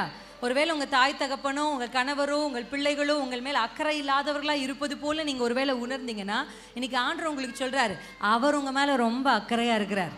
அல்லேலூயா. உங்கள் சரீரத்தின் மேலே அவர் அக்கறை உள்ளவராக இருக்கிறார். உங்கள் ஆத்துமாவின் மேலே அவர் ஒரு அக்கறை உள்ளவராக இருக்கிறார். ஆமென். உங்க பலவீனத்தின் மேல அவர் அக்கறை உள்ளவராக இருக்கிறார். அவர் அவங்களை டேக் கேர் பண்ணிப்பார். ஆண்டவர் சொல்றார், நான் டேக் கேர் பண்ணிக்கிறேன், நான் உன்னை கேர் பண்ணிக்கிறேன். ஆனா ஆண்டவர் சொல்ற ஒரு வார்த்தை என்ன? உன் கவலை எல்லாம் வைத்து விடு. அல்லேலூயா. இன்னைக்கு எத்தனை பேர் நான் வந்த வண்ணமா போக மாட்டேன், இன்னைக்கு கவலைன்ற ஒரு மூட்டையை சுமந்து கொண்டு நீங்க வந்தீங்கன்னா இங்க இறக்கி வச்சுட்டு போயிருங்க. அல்லேலூயா. இன்றைக்கு நீங்க வைக்கிறத மறுபடியும் நீங்க சுமக்க வேண்டிய அவசியமே இல்லை. உங்களுக்காகவும் எனக்காகவும் கிறிஸ்து இயேசு சிலுவையில் சகலத்தையும் சுமந்து தீர்த்திருக்கிறார். அல்லேலூயா. கர்த்தர் முதலாவது நம்மளை எழும்ப சொல்றார். இன்னைக்கு பெண்களாகிய நம்ம பாஸ்டர் அம்மா ஜெபிக்கும் போது அழகா ஒரு வார்த்தையை சொல்லி ஜெபிச்சாங்க. என்ன சொன்னாங்க? தெபோரால் சொல்லுகிற ஒரு வார்த்தை, நான் எழும்பும் அளவும். ஆமென். நான் எழும்பும் அளவும் பட்டணங்கள் பாழாய் கிடந்தன. அப்புறம் அந்த அம்மா அப்படியே கண்டினியூ பண்றாங்க, நான் தாயா எழும்பும் அளவும். அல்லேலூயா. நான் ஒரு புருஷனா எழும்பும் அளவும், நான் யுத்தம் செய்கிற யுத்த வீராங்கனையா எழும்பும் அளவும் அப்படியெல்லாம் அந்த அம்மா சொல்லலை. அவங்களுக்கு தெரியும் அவங்க ஸ்தானம் என்ன. பெண்கள் எப்பொழுது தன்னுடைய ஸ்தானம் என்னன்னு புரிஞ்சுக்கிறாங்களோ அப்பவே பெண்கள் ஜெயிக்க ஆரம்பிச்சிருவாங்க. அல்லேலூயா. ஆமென். ஆமென். ஆமா, ஆண்களோடு போட்டி போடுவதற்கு கர்த்தர் பெண்களை என்ன பண்ணல. ஆமா, நம்மளும் அவங்களும் காம்பீட் பண்றதுக்கு இன்னைக்கு இப்படிதான் உலகம். பெண்களையும் ஆண்களையும் என்ன பண்ணிட்டு இருக்கு? காம்பீட் பண்ணல, காம்ப்ளிமெண்ட் பண்றதுக்கு கர்த்தர் நம்மளை உருவாக்கி இருக்கிறார். அல்லேலூயா. அவங்களோட போட்டி போடல, அவர்களோடு இருந்து காரியங்களை செய்கிறதுக்கு. தெபோராளுக்கு ஒரு தெளிவு இருந்துச்சு. என்ன தெரியுமா? நான் எழும்புற வரைக்கும் பட்டணங்கள் பாழா தான் கிடக்கும். அல்லேலூயா. இன்னைக்கு நான் உங்களுக்கு ஒரு செய்தி சொல்ல போறேன். நீங்க எழும்புற வரைக்கும் உங்க குடும்பம் இப்படிதான் இருக்கும். என் புருஷன் வேலைக்கு போயிட்டா பிரச்சனை மாறிடும்னு நினைக்கிறீங்கல்ல, என் பிள்ளை இந்த மாதிரி ஆயிட்டா ஒரு பிரச்சனை மாறிடும்னு நினைக்கிறீங்களா? ஆண்டவர் சொல்றார், உன்னை சுற்றி இருக்கிற யாரையும் நீ கை காண்பிக்க வேண்டாம். நீ எழும்பினால், நீங்க எழும்பினால், நீங்க ஒருத்தர் உங்க குடும்பத்துக்கு ஒருத்தர் எழும்பினா போதும். அல்லேலூயா. பாழாக்கப்பட்ட சகலவற்றையும் கர்த்தரால் மறுபடியும் என்ன பண்ண முடியும்? பயிர் நிலமாய் மாற்ற முடியும். தெளிவு என்ன தெபோராளுக்குள்ள தெரியுமா? நான் வேற யாருடைய ஸ்தானத்தையும் திருடி எழல, நான் தாயா எழும்புறேன். தாய்னா என்ன? பொறுப்புள்ளவளாய். ஆமென். அல்லேலூயா. ஒரு தாய் தான் குடும்பத்துல சின்ன குப்பையை எடுத்து அள்ளி போடுறதுல இருந்து சாப்பாடு போடுற வரையும் அந்த அம்மா தான் எல்லாமே என்ன பண்றாங்க, பார்க்குறாங்க. ஆமா தானே? ஒரு வீட்டில் இருக்கிற சின்ன சின்ன காரியங்களை பார்க்கறதுல இருந்து பெரிய பெரிய காரியங்களை பார்க்கிறவையும் பொறுப்பு யாருக்கு உண்டு? தாய்க்கு உண்டு. அப்படிதான் இந்த குடும்பத்துல எப்படி இருக்கோ அதே போல அவ சொல்றா, தாயா நான் எழும்பும் வரைக்கும் இந்த பட்டணங்கள் பாழாய் கிட. கர்த்தர் இன்றைக்கு உங்களை எழும்ப நினைக்கிறார். அநேக ஸ்திரீகள் தூசியில் அமர்ந்திருப்பதை பரிசுத்த ஆவியானவர் எனக்கு நினைப்பூட்டி காண்பித்தார். அல்லேலூயா. தூசினா என்ன அர்த்தம்? நீங்க வேத புத்தகத்துல தூசியிலும் சாம்பலிலும் உட்கார்ந்த ஒரு சில நபர்களை பார்க்க முடியும். அப்படின்னா என்ன? துக்கத்திலேயே உட்கார்ந்து இருக்கிறது, கவலையிலேயே உட்கார்ந்து இருக்கிறது, கடந்த காரியங்களை நினைச்சு அதையே சொல்லி சொல்லி அதிலேயே உட்கார்ந்து இருக்கிறது. இது பிசாசனுடைய ஒரு பெரிய தந்திரம். இன்னைக்கு கர்த்தர் உங்களை விடுதலை ஆக்க போகிறார். அல்லேலூயா. ஆமென். பழையதை நினைத்து கலங்காதே, நடந்ததை மறந்து விடு, கர்த்தர் புதியன செய்திடுவார், இன்றே நீ காண்பாய். கர்த்தர் புதியன செய்திடுவார், இன்றே நீ காண்பாய், இன்றே நீ காண்பாய். கைகளை இப்படி அசைச்சு சொல்லுங்களேன். கலங்கிடவே வேண்டாம், கலங்கிடவே வேண்டாம், கலங்கிடவே வேண்டாம், கலங்கிடவே வேண்டாம். நம் இயேசு கைவிட மாட்டார், நம் இயேசு கைவிட மாட்டார். கைகளை தட்டி பாடலாமா? உங்கள் துக்கம் சந்தோஷமாய் மாறும், உங்கள் கவலைகள் கண்ணீர் எல்லாம் மறைந்து விடும். உங்கள் துக்கம் சந்தோஷமாய் மாறும், உங்கள் கவலைகள் கண்ணீர் எல்லாம் மறைந்து விடும். தேங்க்யூ. ஹல்லேலூயா. கர்த்தருடைய வேதம் சொல்லுகிறது, இந்த பழையவைகளை நினைத்து கவலைப்பட்டு வேதனைப்பட்டு அந்த துக்கத்திலேயே உங்களை அமிழ்த்து விட வேண்டும் என்பது பிசாசனுடைய நோக்கம். ஆமென். நான் நிறைய இடத்துல சொல்லியிருக்கிறேன், ஒரு விஷயத்தை விட்டுட்டு அடுத்த விஷயம், அடுத்த காரியம். கவலைப்படுறதுக்கு பிசாசு நமக்கு முன்னாடி நிறைய காரியங்களை நினைப்பூட்டி காண்பிப்பான். ஆமா தானே? தேவனை ஆராதிக்கணும், நீங்க வந்து கர்த்தரை விடுதலையே ஆராதிச்சா கூட அவரை ஆராதிக்க விடாதபடி பிரச்சனைகள் நம்ம கண்களுக்கு முன்பாக வந்து நிற்குது. எத்தனை பேர் உணர்ந்து இருக்கிறீங்க? அதிகாலை எழுந்து ஜெபிக்கலான்னு போய் உட்காருவீங்க, ஆனா முழங்கால் படியிட்ட உடனே பிரச்சனை தான் உங்க கண்ணுக்கு முன்னாடி வரும். ஆமா தானே? கொஞ்ச நேரம் விடுதலையா கர்த்தரை துதிக்கலாம் நினைச்சா துதி வராது. வாயிலிருந்து என்ன வரும்? ஏன் ஏசப்பா எனக்கு நடக்குது? ஏன் இப்படிப்பட்ட ஒரு குடும்பத்தை நான் கொடுத்தீங்க? ஏன் இப்படிப்பட்ட ஒரு வாழ்க்கை? நான் இப்படியே தான் வாழ்வனா? இப்படி தேவனை கேள்வி கேட்க பண்ணுகிற சில காரியங்கள் நம்ம இருதயங்கள்ல இருக்கு.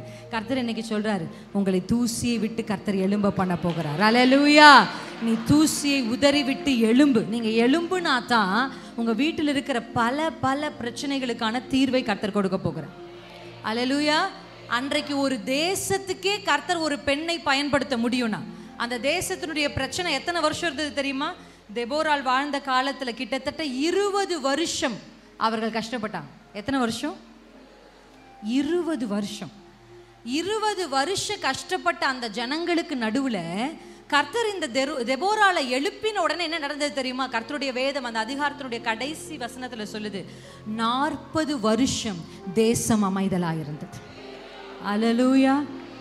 நீங்க எழும்பிட்டீங்கன்னு வச்சுக்கோங்களேன், உங்க குடும்பத்துக்கு ரெட்டிப்பான நன்மைகளை உங்களால கொண்டு வரணும். 20 வருஷம் தான் பிரச்சனை, ஆனா ஒரு ஸ்திரீ எழும்புனா 40 வருஷம் அமெரிக்கை. அல்லேலூயா. ஆமென். ரெட்டிப்பான நன்மை வேணும்னு ஆசைப்படுறீங்கல்ல, ஆண்டவரே எனக்கு ரெட்டிப்பா கொடுங்க, யாக்கோபை போல நான் வெறுங்கையா நிக்கிறேன், எனக்கு 2 மடங்கு ஆசீர்வாதம் வேணும். உங்களுக்கு ஆசை இருக்குல்ல, அப்ப ஆண்டவர் உங்ககிட்ட கேட்கிற ஒரே விஷயம் தான், நீ எழும்பினா ரெட்டிப்பான நன்மை வரும். அல்லேலூயா. நீ எழும்பினா 2 மடங்கு பலனை உங்களுடைய வாழ்க்கையில் அனுபவிக்க முடியும். எத்தனை வருஷம் இந்த வியாதியை உங்க சரீரத்துல சுமந்துட்டு இருக்கீங்கன்னு தெரியல, எத்தனை வருஷம் இந்த பிரச்சனைகள் வழியா கடந்து போய் கொண்டிருக்கீங்கன்னு தெரியல, ஆனா அவைகள் எல்லாவற்றுக்கும் மேலான நன்மையான நாட்களை கர்த்தர் உங்களுக்கு முன் குறித்திருக்கிறார். அல்லேலூயா. நம்புறீங்களா? ஒரு தெபோராள் எழும்பினா 40 வருஷம் அமெரிக்கை வரும்னா, இந்த தூத்துக்குடி மாவட்டத்துல இத்தனை பெண்கள் எழும்பினா எத்தனை வருடத்து சமாதானத்தை, ஆரோக்கியத்தை, சுகத்தை, விடுதலை உங்களால பெற்றுக்கொள்ள முடியும். அல்லேலூயா. ஆமென்.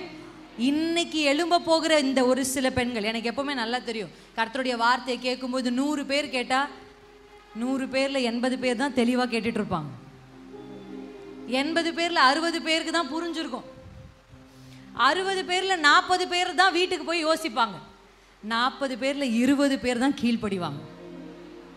அல்லேலூயா. அப்படியே போயிட்டே இருக்கும், குறைஞ்சிக்கிட்டே இருக்கும். ஆனா இன்றைக்கு இயேசுவின் நாமத்துல வந்த ஒவ்வொருடைய வாழ்க்கையிலும் கர்த்தர் கிரியை செய்வாரா? ஆமென். தூசியை உதறி எழும்பு. அந்த துக்கத்தை சத்துரு உங்களுக்கு முன்பாக கொண்டு வந்து, கடந்த கால நினைவுகளை கொண்டு வந்து, பிரச்சனைகளையே உங்களுக்கு முன்னாடி கொண்டு வந்து, உங்கள் வாழ்க்கையின் கசப்பான அனுபவங்களை, உங்களை தூஷித்த அந்த நபரை கொண்டு வந்து நிறுத்தி, இதையே சொல்லி உங்க வாழ்க்கையில உங்க ஜெப நேரம் முழுவதும் இதற்கே எடுக்கப்பட்டிருக்குன்னா, கர்த்தர் இன்னைக்கு சொல்றார், நீங்க எழும்பித்தான் ஆகணும். அல்லேலூயா. இந்த தூசியை நீங்க உதறலனா, அது அடுத்த வார்த்தை என்ன இருக்கு பாத்தீங்களா? அந்த வசனத்துல அடுத்த வார்த்தை வாசிக்கலாமா? இன்னொரு தடவை அந்த வசனத்தை. இல்ல, அதே வசனத்தை ஒரு தடவை வாசிப்போம். தூசியை உதறிவிட்டு எழுந்திரு, எருசலேமே வீற்றிரு, எருசலேமே வீற்றிரு. அல்லேலூயா. இப்போ உங்களுக்கு என்ன நல்லா பாருங்க. இப்போ பைபிளை பார்க்க வேண்டாம். இப்போ நினைச்சுப்போம், இங்க ஒரு அம்மா தூசியில உட்காந்துருக்காங்கன்னு வச்சுக்கோங்க. அப்படி நினைச்சுப்போமா? கற்பனை பண்ணிப்போமா? ஓகே. இப்போ இந்த அம்மா தூசியில உட்காந்துருக்குறாங்க. இப்போ ஆண்டவர் என்ன சொல்றாரு? நீ எழுந்துருன்னு சொல்லிட்டாரா? தூசியை உதறிட்டு. இப்போ அவங்க தூசியை உதறிட்டு எழும்பிட்டாங்க. எழும்பின உடனே ஆண்டவர் சொல்றது வீற்றுன்னா என்ன அர்த்தம்? நம்ம கூட பாடுவோம்ல, பாட்டு பாடுவோம்ல, சிங்காசனத்தில் வீற்றிருக்கும் ராஜாவை ஆராதிப்பே. அப்படின்னா என்ன அர்த்தம்? சிங்காசனத்தில் வீற்றிருன்னா என்ன அர்த்தம்? வீற்றிருன்னா உட்கார்ந்து இருக்கிற. அல்லேலூயா. ஆங்கிலத்துல நிறைய டிரான்ஸ்லேஷன் இருக்கு. அதுல ஒரு டிரான்ஸ்லேஷன் நான் படிச்சேன். அங்க எப்படி சொல்லுதுன்னா, sit on your honorable chair. உங்களுக்கு ஆண்டவர் ஒரு சேர் போட்டிருக்கிறார். அல்லேலூயா. இன்னைக்கு கர்த்தர் என்ன, நாங்கள் 4 மணி நேரம் பிரயாணப்பட்டு இங்கே வந்திருக்கிறோம். வர 4 மணி நேரம், போக 4-4:30 அப்படி வந்திருக்கிறோம். கர்த்தர் எதுக்காக கொண்டு வந்திருக்கிறாரு? இப்படி கர்ப்பத்தில் பிள்ளைய சுமந்து 8 மாதம் எனக்கு. கர்த்தருக்கு ஸ்தோத்திரம். ஆமென். நீங்கள் நிறைய பேர் எனக்காக ஜெபித்து கொண்டிருக்கீங்க, அதுக்காக நன்றி. கர்த்தர் உங்களை ஆசீர்வதிப்பாராக. இந்த பலவீனத்தோடு கர்த்தர் இங்க கொண்டு வந்திருக்கிறார். ஆமென். ஒரு நோக்கம் இல்லாம இருக்குமா? ஆமென். உங்களை எழுப்பிட்டு ஆண்டவர் அப்படியே விடுற தேவன் அல்ல, உங்களுக்கு ஒரு ஸ்தானத்தை வச்சிருக்கிறார். நீ வீற்றிரு, சொல்லுங்களேன், வீற்றிரு. எனக்கு ஒரு ஸ்தானம், எனக்கு ஒரு சேர், எனக்கு ஒரு பொசிஷன், எனக்குன்னு ஒரு இடத்தை கர்த்தர் வச்சிருக்கிறார். தூசி உங்க இடம் இல்லை, புலம்பல் உங்க இடம் இல்லை. ஆமென். அல்லேலூயா. சாம்பல் உங்க இடம் இல்லை. அங்க உட்காரத்துக்கு கர்த்தர் உங்களை அபிஷேகிக்கல, அங்க உட்கார கர்த்தர் உங்களை அழைக்கல, அங்க உட்காருவதற்காக இயேசு உங்களுக்கு ரட்சிப்பை கொடுக்கல. அல்லேலூயா. உங்களுக்கு என்று கர்த்தர் ஒரு ஸ்தானத்தை வைத்திருக்கிறார். ஆமென். அந்த ஸ்தானத்துல அமரும்படி கர்த்தர் இன்றைக்கு உங்களை எழுப்பி விடுகிறார். அல்லேலூயா. நீ வீற்றிரு, நீ வீற்றிரு. அந்த தூசி உன்னுடைய இடம் இல்லம்மா. அதற்காக கர்த்தர் நம்மை அழைக்கவே இல்லை. ஆமென். ஆமா, இயேசுவை அறிவதற்கு முன்பாக, தேவனுடைய அபிஷேகத்தை பெற்றுக்கொள்வதற்கு முன்பாக ஒரு பிரச்சனை உங்களை என்ன பண்ணிரும்? தூசியில உட்கார வைக்கும். ஆனா தேவனை அறிந்து அபிஷேகம் பெற்றதுக்கு அப்புறம் நீங்க மறுபடியும் போய் தூசியில உட்கார மாட்டீங்க, உங்க ஸ்தானத்துல போய் உட்காருவீங்க. அல்லேலூயா. தெபோராளுடைய ஸ்தானம் என்ன? தீர்க்கதரிசி. அந்த தீர்க்கதரிசின்ற ஸ்தானத்துல அந்த அம்மா எழும்புனாங்க பாருங்க, அப்பதான் ஒரு பெரிய மாற்றம் கிடைத்தது. எஸ்தருடைய ஸ்தானம் என்ன? எஸ்தர் ஒருவேளை அடிமை பெண்ணா வந்திருக்கலாம், ஆனா இப்ப எஸ்தர் அடிமை இல்லை, ராஜாத்தி. ஆமென். உங்க வலது கையை வச்சு சொல்லுங்க, நான் ராஜாத்தி. ஆமென். ராஜா கிட்ட போய் பேசுற எல்லா உரிமையும் உங்களுக்கு உண்டு. அல்லேலூயா. நீங்க பேசினா ராஜா உங்களுக்கு பாதி தருவாரு, 127 நாடுகள்ல. அல்லேலூயா. இன்னைக்கு நம்ம ராஜா கிட்ட பேசுறது இல்ல, பிரச்சனை கிட்டே தான் பேசிட்டு இருக்கோம். ஆமென். அல்லேலூயா. கர்த்தர் உங்களை எழுப்பி விட்டு உங்க ஸ்தானத்துல கர்த்தர் உங்களை உட்கார சொல்றார். ஆமென். இயேசுவின் நாமத்தில் இன்னைக்கு நான் எதை விசுவாசிக்கிறேன் தெரியுமா? இங்கிருந்து புறப்படுவதற்குள்ளாக உங்கள அநேகருக்குள்ள அந்த தீர்க்க தரிசன அபிஷேகம் இறங்கும். அல்லேலூயா. தீர்க்க தரிசன வரங்களை நாடுங்கள்னு பவுல் சொல்றார். ஏன்னா அது ரொம்ப முக்கியம். ஒரு தீர்க்க தரிசிக்கு காது ஷார்ப்பா இருக்கும். ஆண்டவர் மனசுல நினைக்கிறதுக்கு இங்க கேட்டுரும். ஆமென். சவுலை ராஜாவாக்கினது தேவனுக்கு துக்கமா இருந்தது. அந்த துக்கம் ஆண்டவருடைய இருதயத்துல வந்த உடனே சாமுவேலை கேட்டுருச்சு. அதுதான் ஒரு தீர்க்கதரிசி. அல்லேலூயா. குடும்ப பெண்களா இருக்கிற நீங்க, உங்க வீட்டுல ஏதோ தேவனுக்கு பிரியமில்லாதது நடக்குது, அது கர்த்தருடைய இருதயத்துக்கு வேதனையா இருக்கு அப்படின்னு தெரிஞ்ச உடனே உங்களுக்கு கேட்டுறணும். அல்லேலூயா. அது நடந்து முடிஞ்சு பிரச்சனை பெருசாகி நம்ம வாசலுக்கு வர வரை வெயிட் பண்ணக்கூடாது. ஒரு வீட்டில் ஒரு தீர்க்கதரிசி இருந்தா உள்ள நுழையும் போதே சென்ஸ் பண்ணிடுவாங்க. ஆமென். எத்தனை பேர் ஆமென்னு சொல்றீங்க? அல்லேலூயா. அதுதான் ஒரு தீர்க்கதரிசன அபிஷேகம். சவுல் நிமித்தம் தேவனுக்கு துக்கம் நடந்த உடனே, ஒருவேளை உங்க கணவர் செய்கிறது கர்த்தருக்கு துக்கமா இருக்கலாம், ஒருவேளை உங்க குடும்பத்தினர் செய்யற சில காரியங்கள் தேவனுக்கு துக்கமா இருக்கலாம், தேவனை வேதனைப்படுத்தலாம், கர்த்தருடைய கோபத்தை என்ன பண்ணலாம். ஆனா உடனே உங்களுக்குள்ள ஆண்டவர் பேசுவார், அவன் செய்கிறது எனக்கு துக்கமா இருக்கிறது. உடனே நீங்க அதான் கர்த்தருடைய வேதம் சொல்லுது. என்ன சொல்லுது? திறப்பை அடைக்கவும் சுவரை அடைக்கவும், ஆமென், திறப்புல நிற்கவும் நான் ஒருவனை தேடுறேன். அல்லேலூயா. ஆண்டவர் என்ன சொல்றாரு பாருங்க, திறப்புல அதை அடைக்கிறதுக்கு, சுவரை அடைக்கிறதுக்கும், அது வந்து இங்கிலீஷ்ல நான் தியானிச்சுட்டு இருந்தேன் சமீப காலத்துல, அந்த கேப்ல நிக்கிறதுன்னு அர்த்தம். ஒரு கேப் இருக்கும், அந்த கேப்ல நிக்கிறதுக்கும் இந்த சுவரை அடைக்கிறதுக்கும் ஆண்டவர் என்ன சொல்றாரு, நான் ஒரு கோடி பேரை தேடினேன், நான் 1,00,000 பேரை தேடினேன், நான் 1000 பேரை தேடினேன், 100 பேரை தேடினாலும் சொல்றாரு. அல்லேலூயா. அப்பனா ஆண்டருடைய உள்ள எவ்வளோ வேதனையா இருக்கும் பாருங்களேன். ஒருத்தர் கூட இல்லாததுனால தானே ஆண்டவர் ஒருத்தரையா தேடுறார். ஆமா தானே? நம்ம கூட சொல்லுவோம்ல, ஒருத்தர் எனக்கு ஒரு நல்ல வார்த்தை சொன்னாங்களா, அல்லேலூயா அப்படின்னு நம்ம யோசிக்கிறோம் இல்லை. நம்ம வாழ்க்கையில் சில பாதைகளில் கடந்து போகும்போது நான் பெண்களுக்கு எப்பொழுதுமே சொல்லுகிற ஒரு ஆலோசனை தான், உங்கள் குடும்பமோ, உங்களுக்கு தெரிஞ்ச குடும்பமோ, உங்களுக்கு தெரிஞ்ச பெண்களோ இல்லை பிள்ளைகளோ ஏதோ ஒரு கஷ்டத்தின் வழியாக போகிறாங்க அப்படின்னா உடனே அவங்க கஷ்டங்களை மிகைப்படுத்தி பேசக்கூடாது. ஆமென். அந்த கஷ்டத்தின் வழியாக ஒருத்தங்க போகும் பொழுது உனக்கு இதனால தான் வந்துச்சு, உனக்கு அதனால தான் வந்துச்சு அப்படின்னு அவங்களை என்ன பண்ணக்கூடாது. ஒருவேளை அவங்க அனுபவிக்கிற அந்த கடுமையான பாதைகளுக்கு காரணம் அவர்கள் எடுத்த சில முடிவுகளாக இருக்கும்னு உங்களுக்கு ஆண்டவர் வெளிப்படுத்தினார்னா நீங்கள் என்ன செய்யணும்னா அந்த பிள்ளைய தனியாக கூப்பிட்டுட்டு போய் சொல்லலாமே தவிர பொது வெளிகளில் ஒரு பிள்ளைக்கு ஒரு குழந்தை இல்லைன்றதுக்காகவோ, இல்லை அந்த பிள்ளைக்கு குறித்த வயதில் திருமணம் ஆகலைன்றதுக்காகவோ, இல்லை அவங்க வீட்டில் அவங்க புருஷன் நல்லா சம்பாதிக்காதவராக இருக்கிறதுக்காகவோ, இல்லை அவங்களுக்கு ஒரு வீடு வாசல், உங்களுக்கு வீடு வாசல் இருக்கிற மாதிரி அவங்களுக்கு வீடு வாசல் இல்லாமல் இருக்குது அப்படின்றதுக்காகவோ ஒருவரை மட்டுப்படுத்தி பேசவே கூடாது. அல்லேலூயா, ஆமென். நம்ம ஆண்டவர் எப்படிப்பட்டவர் தெரியுமா? வசனம் சொல்லுது, நம்ம ஜெபத்தை கேட்கிறவர் மாத்திரம் இல்லை, ஆண்டவர் சொல்றார் இஸ்ரவேல் ஜனங்களை பார்த்து, மோவாபியர்கள் உன்னை குறித்து பேசினதை நான் கேட்டேன். என்னவா? நம்ம நினைச்சுக்கிறோம் நம்ம பேசுறதுதான் ஆண்டவர் கேட்கிறாருன்னு, நம்ம ஜெபத்தை மட்டும் தான் இல்லை. மோவாபியர்கள் இஸ்ரவேலர்களை குறித்து பேசிக்கிட்டாங்களாம். இவங்க ஆண்டவர் இவளை கைவிட்டுட்டாங்க அப்படின்னு என்ன பண்ணியிருக்காங்க?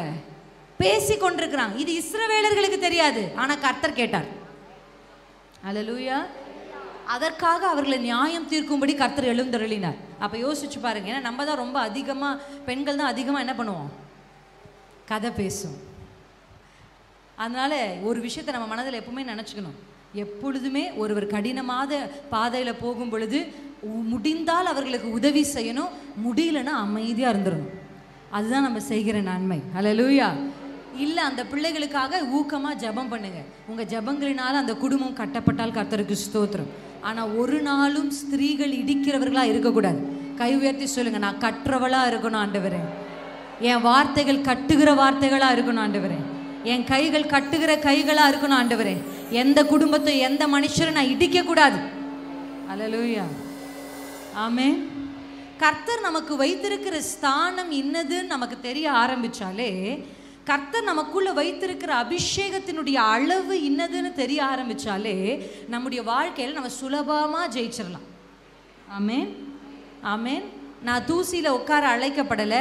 கர்த்தர் எனக்கென்று ஒரு ஸ்தானத்தை வைத்திருக்கிறார். கர்த்தர் எழுப்பி என்ன சொல்றார்? இப்போ கீழே உட்கார்ந்து இருக்கிறவங்கள எழுப்பி இந்த சேர் மேலே, அதுதான் கர்த்தர் இன்னைக்கு உங்களுக்கு ஃபர்ஸ்ட் பண்ணுறது. அல்லேலூயா. உங்கள் மேலே ஒரு அபிஷேகம் இருக்குது. ஆமென். நீங்கள் உங்களை தெல்லு பூச்சின்னு சொன்னால் கூட கர்த்தர் உங்களை தெல்லு பூச்சியாக பார்க்கல. ஆமென். நீங்கள் உங்களை புழுன்னு சொன்னால் கூட கர்த்தர் உங்களை புழுவாக பார்க்கல. இதே ஏசாயா தீர்க்க தரிசன புத்தகத்தில் நான் ஒரு மெசேஜ் எடுத்திருக்கிறேன். வசனம் சொல்லுகிறது இல்லை, யாக்கோபு என்னும் சிறு பூச்சியே, அப்படிதானே இருக்கு? யாக்கோபு என்னும் சிறு பூச்சியே, சிறு கூட்டமே பயப்படாது அப்படின்னு ஆண்டவர் ஃபர்ஸ்ட் ஆரம்பிக்கிறார். ஆனால் ஆரம்பித்த கர்த்தர் நீ சிறு பூச்சியாகவே இரு, சிறு கூட்டமாகவே இருன்னு சொல்லலை. அடுத்து ஆண்டவர் சொல்கிறார், நான் உன் வலது கையை பிடித்து நான் உனக்கு துணை செய்கிறேன். அல்லேலூயா, ஆமென். உலகத்தில் உள்ளவர்கள் எல்லாம் யார் பெரியாலோ அவங்க கையை போய் பிடிச்சிக்குவாங்க. ஆனால் நம்முடைய ஆண்டவர் யார் சின்னாலும் அவங்க கையை வந்து பிடிச்சிக்கிறாங்க. அல்லேலூயா. உலகத்தில் உள்ளவர்கள்லாம் என்ன பெரிய பெரிய பெரிய கூட்டத்தின் மேலே கண்கள் வைப்பாங்க. நம்ம அப்பாவுக்கு சின்ன கூட்டத்தின் மேல தான் கண். அல்லேலூயா. பயப்படாத, நான் உனக்கு துணை செய்கிறேன்னு கர்த்தர் சொல்லிட்டு அடுத்த ஆண்டவர் என்ன சொல்றார் தெரியுமா? உன்னை புதிதும் கூர்மையுமான பற்களுள்ள எந்திரமாக்கும். அல்லேலூயா. இன்னைக்கு சொல்லுங்க, பூச்சி இல்லைங்க, நீங்க எந்திரம். ஆமென். இயேசு உங்க கைப்பிடிக்கிறதுக்கு முன்னாடி தான் நீங்க பூச்சி. இயேசு கைப்பிடித்ததுக்கு அப்புறம் எந்திரம். அல்லேலூயா. இன்னைக்கு கர்த்தர் உங்களை தூசியா பூச்சா மண்ணுக்குள்ள இருக்கிற உங்களை எடுத்து எந்திரம் என்கிற ஸ்தானத்துல அமர வைக்கிறார். அல்லேலூயா. எத்தனை பேர் நம்புறீங்க? ஆமென், ஆமென். இந்த வார்த்தையை நான் சொல்லும்போது, இந்த வார்த்தையை நான் பிரசங்கிக்கும் போது சொல்லுவேன், இந்த பழைய பல்லெல்லாம் பிடுங்கி, பழைய பல்ல பிடுங்கினா தான் புது பல்லு வரும்.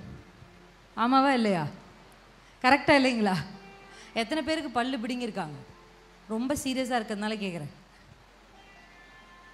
பல்லு பிடுங்கியிருக்காங்களா? இன்னைக்கு ஆண்டவர் என்ன பண்ண போறாரு தெரியுமா? இந்த பழைய பல்லெல்லாம் எப்படிப்பட்ட பல் தெரியுமா? இந்த பல்லு எப்போ பார்த்தாலும் புலம்பினே இருக்கும். இந்த பல் எப்போ பார்த்தாலும் குறை சொல்லிக்கிட்டே இருக்கும். ஜபத்திலேயே ஒரு அற்புதமான ஜபம் என்ன தெரியுமா? நிறைய பேர் ஜபிக்கிறது. நான் அந்த ஜபத்துக்கு என்ன, கோழி மூட்டி ஜபம். உங்கள் ஊரில் எப்படி சொல்கிறாங்கன்னு தெரியல, ஏன்னா இந்த ஊரில் பேச்சு டிஃப்ரெண்ட்டாக இருக்குல்ல. ஆமாம், ரொம்ப நல்லாயிருக்கும் இந்த லாங்குவேஜ் கேட்கும்போது. நானும் இந்த கணவர்கிட்ட சொல்லி சொல்லி, எப்போ ஒரு பொண்ணு மெசேஜ் பண்ணியிருந்தா, எப்போ அக்கா மீட்டிங், இந்த மீட்டிங்க்கு வர்றதுக்காக. எப்பவும் மீட்டிங் நாங்கள் வந்து இபிபி ஓன் போடுவோம். அவள் EPPOM எப்பவும் மீட்டிங் அப்படின்னு அமைச்சிருந்தா. எனக்கு ஒரே சிரிப்பு. அப்படின்னா கோழி முட்டி ஜெபனா எப்படி சொல்வீங்க அதை? மற்றவர்களை பற்றி சொல்லி சொல்லி சொல்லி, ஆண்டவரே ஆண்டவரே பாருங்கப்பா, ஆண்டவரே என் மாமியாரை பாருங்க, என் மருமகளை பாருங்க, என் நாத்தனாரை பாருங்க, அவதான் ஆண்டவரே காரணம், இவதான் ஆண்டவரே காரணம், இவர் தான் ஆண்டவரே காரணம், அவர் தான் ஆண்டவரே காரணம். ஆவிக்குரிய ஒரு ஸ்திரீ அப்படியெல்லாம் காரணம் காண்பிக்கவே மாட்டா. அல்லேலூயா, ஆமென். ஆவிக்குரியவர்கள் சகலத்தையும் நிதானித்து அறிவார்கள். கர்த்தர் உங்களை உன்னதங்களில் உட்கார பண்ணியிருக்கிறார். ஏதோ நீங்க பூமியில சேர் போட்டு உட்கார்றவங்க இல்லை, நீங்க உன்னதங்களில் உட்கார செய்திருக்கிறார். பிரசன்ட் டென்ஸ்ல அந்த வார்த்தை எழுதியிருக்கு. எங்க உட்கார்ந்துருக்கீங்க? உன்னதத்துல உட்கார்ந்துருக்கிறீங்க. யாரோட உட்கார்ந்துருக்கிறீங்க? தேவாதி தேவனோட. அல்லேலூயா. பழைய ஏற்பாட்டில் இருக்கிற தெபோராலாலேயே, அந்த அம்மா பெற்ற அபிஷேகத்தாலேயே 40 வருஷம் அமைதியை இந்த தேசத்துக்கு கொண்டு வர முடியும்னா, புதிய ஏற்பாட்டு உங்களால எவ்வளவு கொண்டு வர முடியும்? அல்லேலூயா. பரிசுத்த ஆவியின் நிறைவு உங்களுக்குள்ள இருக்கு. பரிசுத்த ஆவியானவர் உங்களுக்குள்ள தங்கி இருக்கிறார். அல்லேலூயா. தெபோராளுக்கு கிடைக்காத மேன்மைகள் உங்களுக்கும் எனக்கும் கிடைச்சிருக்கு. தெபோராளுக்குள் இல்லாத ஒரு விசேஷித்த அபிஷேகம் உங்களுக்கும் எனக்குள்ள இருக்கு. கர்த்தர் இன்றைக்கு உங்களை எப்படி ஆக்க போறாரு? புதிதும் கூர்மையும் உள்ள பற்களுள்ள எந்திரமாய் மாற்ற போகிறார். இன்னைக்கு கர்த்தர் பூச்சி எல்லாம் மாற்றம். அல்லேலூயா. நீங்க வீட்டுக்கு போகும் பொழுதே இதுவரைக்கும் எதை பார்த்து பயந்தீங்களோ அது உங்களை பார்த்து இனி பயப்படும். அல்லேலூயா.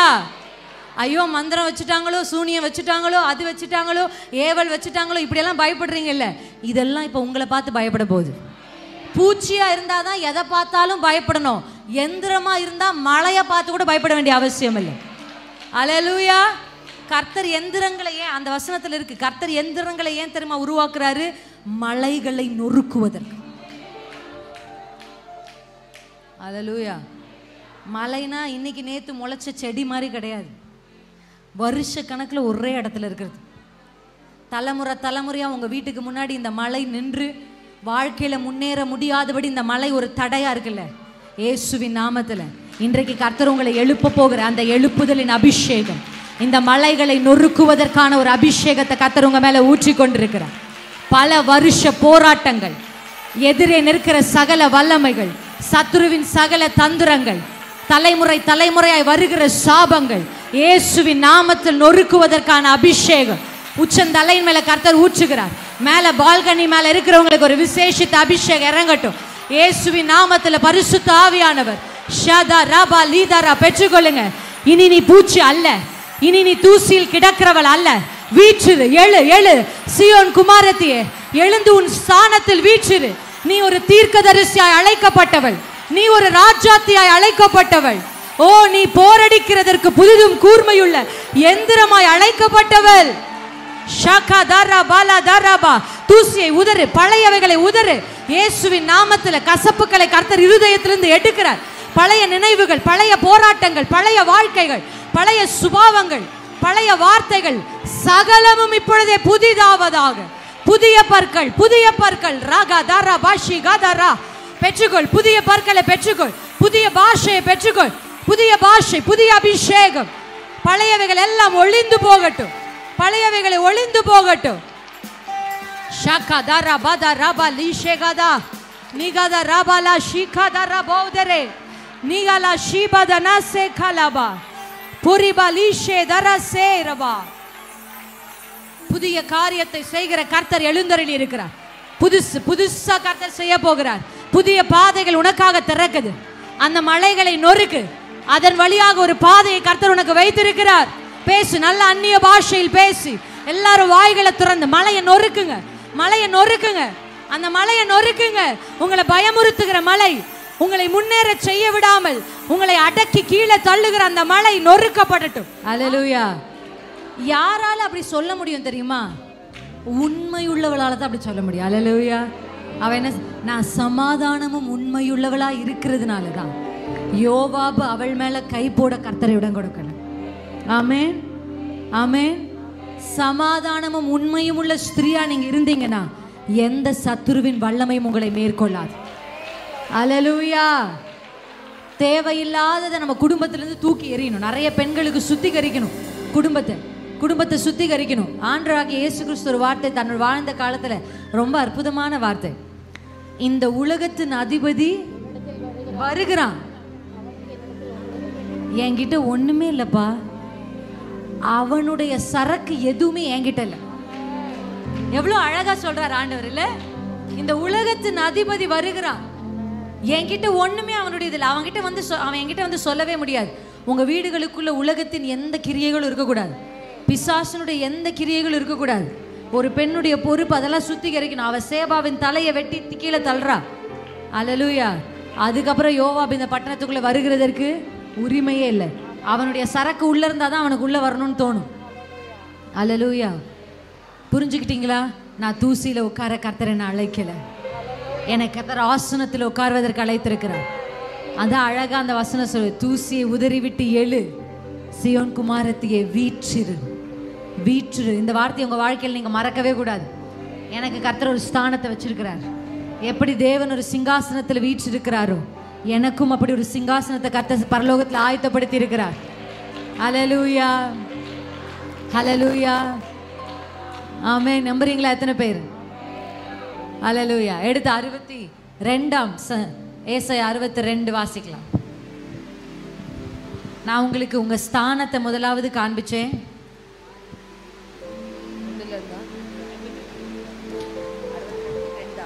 இப்போ உங்களுக்கு பெயர் சூட்டு விழா எத்தனை பேர் நடந்திருக்கா? உங்களுக்கு பெயர் சூட்டு விழா நடந்ததில்லை, இன்னைக்கு கர்த்தர் நடத்தவே போறார். ஆமென். ஆமா. 62:4 வாசிக்கலாமா? யாராவது ஒருத்தர் 62ஆம் அதிகாரம் 4ஆம் வசனம். நீ இனி கைவிடப்பட்டவள் எண்ணப்படாமலும் உன் தேசம் இனி பாழான தேசம் எண்ணப்படாமலும் நீ எப்சிபா என்றும் உன் தேசம் பியூலா என்றும் சொல்லப்படும். ஹல்லேலூயா. ஆமென். இந்த வசனம்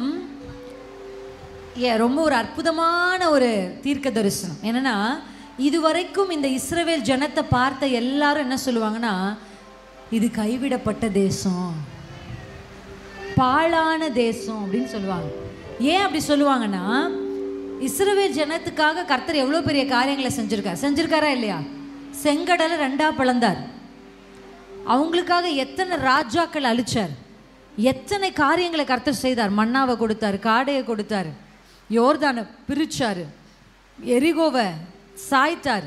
இப்படி பல காரியங்களை செய்தும் இந்த ஜனங்கள் கர்த்தருக்கு விரோதமாய் செய்ததுனால கர்த்தர் என்ன பண்ணிட்டார் கொஞ்ச காலத்துக்கு.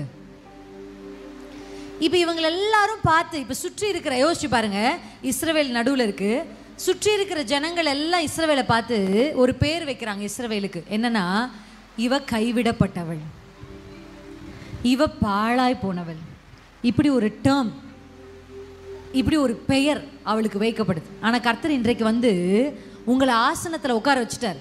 நான் சொல்கிறத நீங்கள் இமேஜின் பண்ணிகிட்டே வரீங்கன்னு நினைக்கிறேன். இது வரைக்கும் நீங்கள் எங்கே உட்காந்துருந்தீங்க?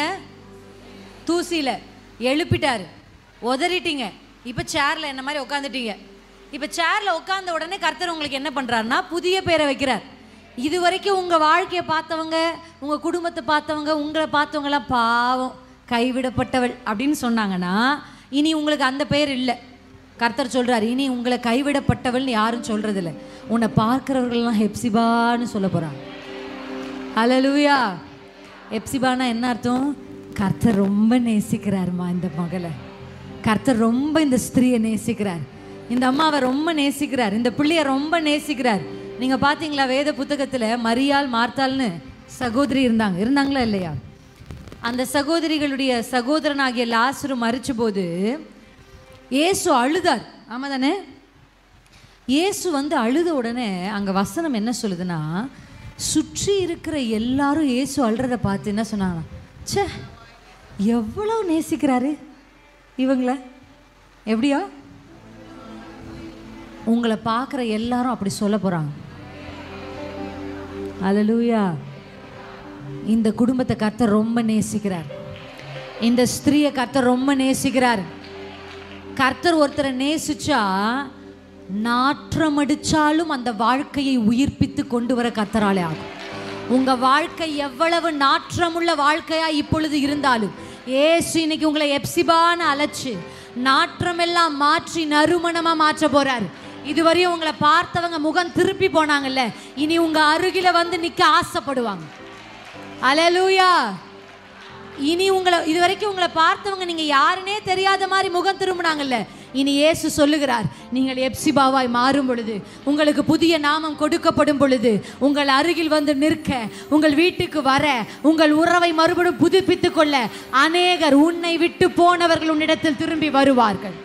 உன்னை விட்டு போனவர்கள் உன்னை திரும்பி வருவார்கள். உன்னை கைவிடப்பட்டவள் என்று பட்டம் சூட்டினவர்கள் இவள் எப்சிபா என்று சொல்லுவார்கள்.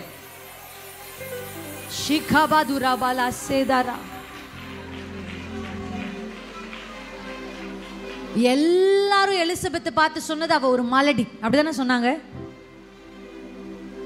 எந்த அளவுக்கு அவளை மலடின்னு சொல்லியிருப்பாங்கன்னா, கேப்ரியலே சொல்றாரு. என்ன சொல்றாரு? மரியாள் கிட்ட போய் சொல்லும்போது என்ன சொல்றாரு? எப்படி சொல்லியிருக்கலாம்? எலிசபெத்துக்கு 6 மாதம். கண்டென்ட் என்ன? எதை டெலிவரி பண்ணும்?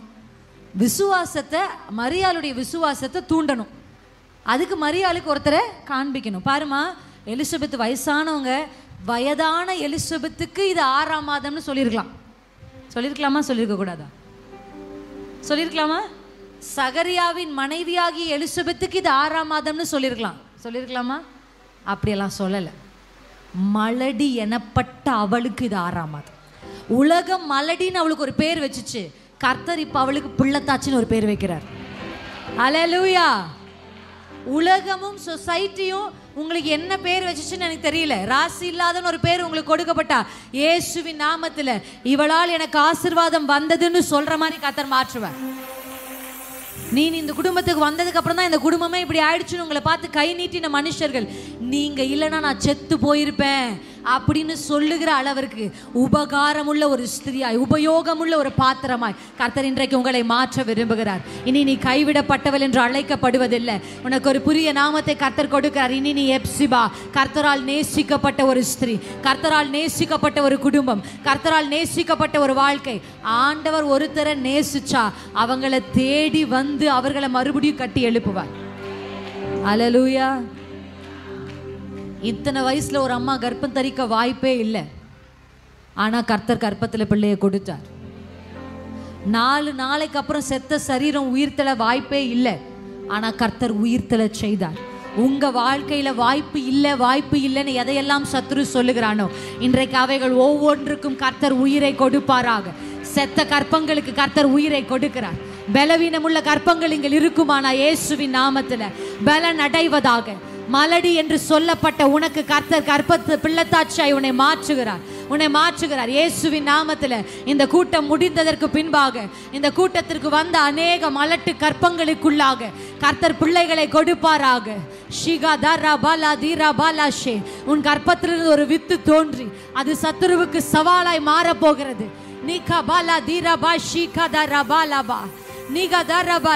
நாற்றம் எடுக்கிற சில வாழ்க்கையை கர்த்தர் காண்பிக்கிறார். மனுஷர்கள் வர விரும்பாத சில குடும்பங்களை கர்த்தர் காண்பிக்கிறார் இயேசுவின் நாமத்துல. அதெல்லாம் கர்த்தர் நற்கந்தமாய் மாற்ற போகிறார். மரித்த லாசரு பக்கத்துல ஒருத்தரும் போல. ஆனா அந்த சுவிசேஷ புத்தகத்துல வாசிங்க, அடுத்த அதிகாரத்துல லாசருவை பார்த்த அநேகர் இயேசுவின் மேல் விசுவாசம் வைத்தார். அல்லேலூயா. உங்க வாழ்க்கையை பார்த்து அநேகர் இயேசுவின் மேல விசுவாசம் வைக்க போறாங்க. கர்த்தர் உங்களுக்கு செய்ய போற அற்புதத்தை பார்த்து உங்களை சுற்றி இருக்கிற அநேகர் இயேசுவின் மேல விசுவாசம் வைக்க போறாங்க. இனி நீ ஹெப்சிபா என்றும் இனி நீ பியூலா என்றும் அழைக்கப்படுவாய். உன்னை பாழாக்கினவர்கள் புறப்பட்டு போகிறார்கள். நீ பாழாக்கப்பட்டவள் அல்ல, நீ கைவிடப்பட்டவள் அல்ல.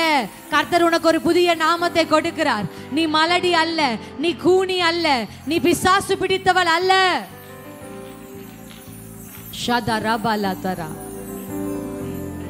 அந்த மகதலேனா மரியாளை பார்த்தவங்க அவளுக்கு என்ன பேர் வச்சிருப்பாங்க? பிசாசு பிடிச்சவன். ஏன்னா ஒரு பிசாசு இல்லை அந்த அம்மாக்குள்ள, 7 பிசாசு. அப்ப உலகம் அவளுக்கு என்ன பெயர் வச்சிருக்கோம்? பிசாசு பிடிச்சவள். ஆனா கர்த்தர் அவளை சந்தித்த பொழுதோ அவள் பெயரை கர்த்தர் மாற்றுகிறார். நீ பிசாசு பிடிச்சல்லம்மா, நீ சுவிசேஷகி. அல்லேலூயா. இயேசுவை முதல்ல பார்க்கிற ஒரு அற்புதமான வாய்ப்பை கர்த்தர் அவளுக்கு கொடுத்தார். கூனியாய் ஒரு ஸ்திரீ ஆலயத்துக்குள்ள வருகிறா. அவளுக்கு கூனி அப்படிதானே இருக்கு அந்த பேர். அந்த அம்மா பேர் பைபிள்ல எழுதல. வேதமும் எப்படி சொல்லுது? வேதம் என்ன சொல்லுது? கூனி. ஆனா அவளை கர்த்தர் அப்படியே விடல. அவளுக்கு ஒரு புதிய நாமத்தை கொடுக்கிறார். கர்த்தர் சொல்றார், இவளும் எப்படி இருக்கா? ஆபிரகாமின் குமாரத்தியா இருக்கிற. கூனியா இருந்தவளுக்கு புது பேரை கர்த்தர் கொடுக்கிறார், ஆபிரகாமின் குமாரத்தி. எத்தனை பேர் நம்புறீங்க? எனக்கு இன்னைக்கு ஒரு பெயர் மாற்றம் நடக்குது. எனக்கு இன்னைக்கு ஒரு பெயர் மாற்றம். இனி நீ சாராய் அல்ல, சாராள் என்று அழைக்கப்படுவாய். இனி நீ கூனி அல்ல, ஆபிரகாமின் குமாரத்தி நீ அழைக்கப்படுவாய். இனி நீ மலடி அல்ல, கர்ப்பவதி என்று அழைக்கப்படுவாய். இயேசுவின் நாமத்துல கர்த்தர் இன்றைக்கு ஒரு புதிய நாமத்தை உங்க ஒவ்வொருத்தருக்கும் தருகிறார். ஆமென். இந்த சமுதாயத்துக்கு முன்னாடி உங்க தலையை கர்த்தர் உயர்த்துகிறார். இந்த உறவுகளுக்கு முன்னாடி உங்க தலையை கர்த்தர் உயர்த்துகிறார். நீங்க சொல்ல போறதுல கர்த்தர் என்ன நேசிக்கிறார்னு உங்களை பார்க்கிறவங்க சொல்ல போறாங்க, கர்த்தர் இவளை அதிகமாய் நேசிக்கிறார். உன்னை பகைத்தவர்கள் சொல்ல போறாங்க, இயேசு உன்னோடு இருக்கிறார். உன்னை விட்டு போனவர்கள் சொல்ல போறாங்க, இயேசு உன்னை நேசிக்கிறார். அல்லேலூயா. பஞ்சகாலம் வந்த உடனே ரூத் பெட்டியை கட்டிட்டு, நகோமி பெட்டியை கட்டிட்டு பிள்ளைய கூட்டிட்டு போயாச்சு. ஆனா அந்த பஞ்ச காலத்திலும் பெத்லஹேமை விட்டு போகாத ஒரு கூட்டம் இருந்துச்சு. இருந்துச்சா இல்லையா? இருந்ததா இல்லைங்களா சகோதரிகளே? உண்மைதானேங்க. நகோமி போன மாதிரி நிறைய குடும்பம் போகல, அங்க சில குடும்பங்கள் இருந்தது. பஞ்சமே ஆனாலும் பெத்லஹேமை விட்டு போவது இல்லை. எனக்கு அற்புதம் நடக்கலனாலும் இயேசு விட்டு போறதில்லை. எனக்கு பிரச்சனை இல்லை, எனக்கு பிரச்சனை வந்துருச்சுன்றதுனால இயேசு விட்டு போகிற கூட்டம் நீங்க இல்லை. இன்னும் பெத்லஹேம்ல தான் இருக்கீங்க, இன்னும் இயேசுவோட தான் இருக்கிறீங்க. பஞ்சம் தான், ஆனா இயேசுவோட இருக்கிறீங்க. பட்டினி தான், இயேசுவோட இருக்கிறீங்க. வியாதி தான், இயேசுவோட இருக்கிறீங்க. குறைவு தான், இயேசுவோட இருக்கிறீங்க. ஆனா என்ன நடக்கும் தெரியுமா உங்களுக்கு? உங்களை கர்த்தர் சந்திச்சார்னு உங்களை விட்டு போன நகோமி கேள்விப்படுவா. என்ன கேள்விப்பட்டா? கர்த்தர் பெத்லஹேமில் உள்ளவர்களை சந்தித்தார். இயேசு உங்களை சந்திக்க போகிறார். எத்தனை பேர் நம்புறீங்க? அப்பா, உம்மை விட்டு பிரியாமல் இருக்கிற என்னை சந்தியும். வாய் திறந்து கேளுங்க, என்ன சந்திங்கப்பா, என்ன பிளஸ் பண்ணுங்கப்பா. மரியாளையும் மார்த்தாளையும் லாசரையும் கர்த்தர் எவ்வளவு நேசிச்சாருன்றத அவரை சுற்றி இருக்கிறவர்கள் பார்த்தது போல கர்த்தரை உங்க காண செய்வார். நம்புறீங்களா? அதுதான் ஹெப்சிபா. உங்க ஸ்தானத்திலையும் உட்காந்துட்டீங்க, உங்க பேரும் உங்களுக்கு தெரிஞ்சிருச்சு. நான் முடிக்க போறேன், டைம் ஆயிருச்சு. உங்க பவர், கடைசியா ஒரே ஒரு வசனம் வாசிக்கலாமா? உங்க பவர். மீகா எடுத்தவங்க எனக்காக வாசிங்க. மீகா 4:13. அவ்வளவுதான், இந்த வசனத்தோடு நம்ம முடிக்க போறோம். சியோன் குமாரத்தியே, நீ எழும்பி போரடி, நான் உன் கொம்புகளை வெண்கலமாக்குவேன், வெண்கலமாக்குவேன். நீ அநேக ஜனங்களை நொறுக்கி போடுவாய். அல்லேலூயா. 2 வார்த்தை இருக்குமே சிஸ்டர். நான் கொம்புகளை இரும்பும் உன் குளம்புகளை வெண்கலமாக்குவேன். 2 வார்த்தை இருக்கு. இரும்பும் வெண்கலமும் ஆக்குவேன். அல்லேலூயா. ஃபர்ஸ்ட் உங்களை கர்த்தர் எழுப்பினாரு. 2வது உங்களை ஆசனத்துல உட்கார செய்தாரு. 3வது உங்களுக்கு ஒரு நாமத்தை கொடுத்தாரு. 4வது உங்க பவர். அல்லேலூயா. உங்க பொசிஷன், உங்க பர்சனாலிட்டி, உங்க பவர். அல்லேலூயா. உங்க பவர் என்ன தெரியுமா?